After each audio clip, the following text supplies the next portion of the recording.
Today we're thrilled to be here with Jessie Hisco at Jessie Hisco Photography. What happens when a bride first contacts you? We've got to touch base. I think it's incredibly important that we gel on a personal level. You spend no more extra time with someone on your wedding day than your photographer, so I find that part's really important. So first thing I do is pick up the phone and have a chat. Okay. What is your ideal timeline? My timeline really revolves around what they want to get out of the experience. I don't have a set amount of time that I stay on the wedding. I turn up at the start and I leave when they don't need me anymore. So a lot of the time we just work with them to find out what's really important and how we can set up the timeline to suit that experience. So if they want to spend more time with the guests, well, I'm not going to arrange for 3 hours of us to be spending in a field taking pictures. I want to get them straight into hanging out with the guests. What are the elements of your favourite weddings? It's got to be real. I don't want to see somebody trying to be something that they're not.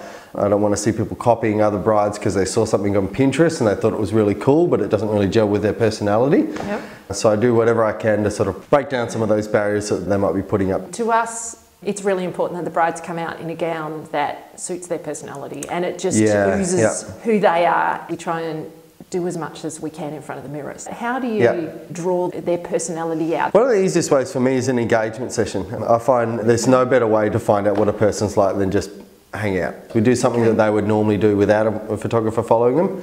Through that process, I find it's a really good way for them to learn a few tricks in front of the camera. I get to see how they organically move together. So come the wedding day, we don't have to do that finding common ground on the day. Yeah, fantastic. We're already friends by then. Okay. And so how do you manage that with your overseas weddings? All of my travel weddings I go for a week so that we figure out the logistics of what's going on for the next couple of days. We get a chance to do some engagement portraits, the wedding, and if we have time, we do some pictures after. What makes Jessie Hisco Photography unique? There's only one of me. Photography is a teamwork thing. It's 50% the bride and the groom and 50% me. It'll come down to the connection that we can create together. They've got to be real. And I've got to be comfortable, I've got to be inspired. So I think it's really important that we find the right couple for the right photographer. Yeah, okay. Well, how did you get into photography? It was unintentional. I had a security business, I was putting alarms in houses and thought that's what I was going to do. And then I just thought, you know, I'm not having fun. I just want to snowboard and take photos. So I thought, well, pack up everything and move to Canada for 6-7 months and try it out and see how we go. Okay. I came home 10 years later, I was a wedding photographer. How it evolved into that, I bought a camera because I wanted to take good pictures on my holiday. And then I thought, gee, I'm really enjoying this.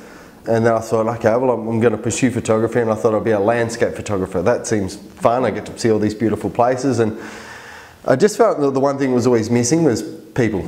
Okay. People's my jam. People's what I love. People's the reason I do it. And in fact, photography has only really become a profession for me once I realised how much I could get from people. I would never be able to meet such a vast array of people and get so much from them if I didn't have photography as that medium. When you are connecting those people, what's your one biggest tip for brides? Be yourself. There's no one more better qualified for it than you, than being yourself. I believe everybody, without exception, everybody photographs beautifully. If they're given the right environment, good light, good composition, everybody deserves at least one picture that when they look at it, they feel themselves. They don't look at it and go, oh, that's me smiling in a field. So when I get the opportunity to photograph people, that's my aim, is to give them that one picture. That's really special. Oh, thanks. So what's the most unusual request you've ever had? I did a wedding up in far north Queensland, and then the couple came to me, they said, okay, we're not going to be exchanging rings on the wedding day. Instead, we're going to tattoo each other. Really? And then we're going to give free tattoos to the guests for the rest of the night. I had a really good friend of theirs, Luke Bishop. He has a mobile tattoo parlour. To about 30-40 of their guests. When your name got called throughout the dance floor night, and you'd jump in the van and you'd get a tattoo. When you go to a new venue, what are the things that you're hoping will be there?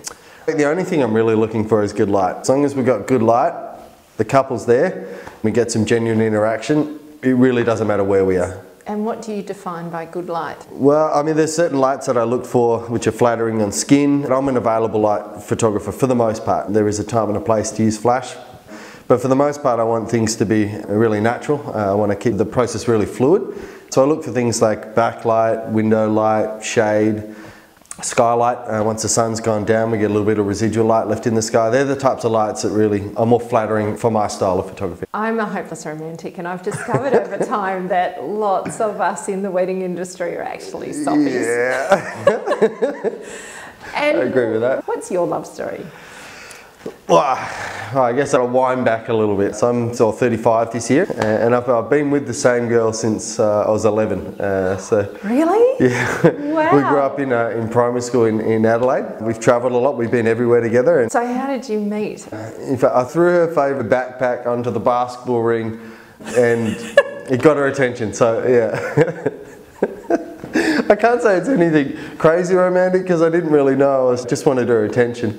You said before you have an amazing client's love story. Well, I have one really beautiful one, the couple I met while I was setting up a style shoot in Canada about 7 years ago for a magazine in the States. Slightly more fine art style, something that was a little bit more designer focused.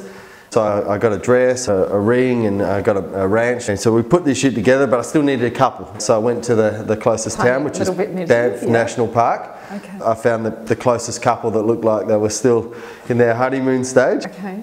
So we put the shoot together right in the middle of the Rocky Mountains. It went to blog, went to magazine, which was great. And then 7 years later, I get a phone call from Courtney. She says, you know that shoot you did 7 years ago?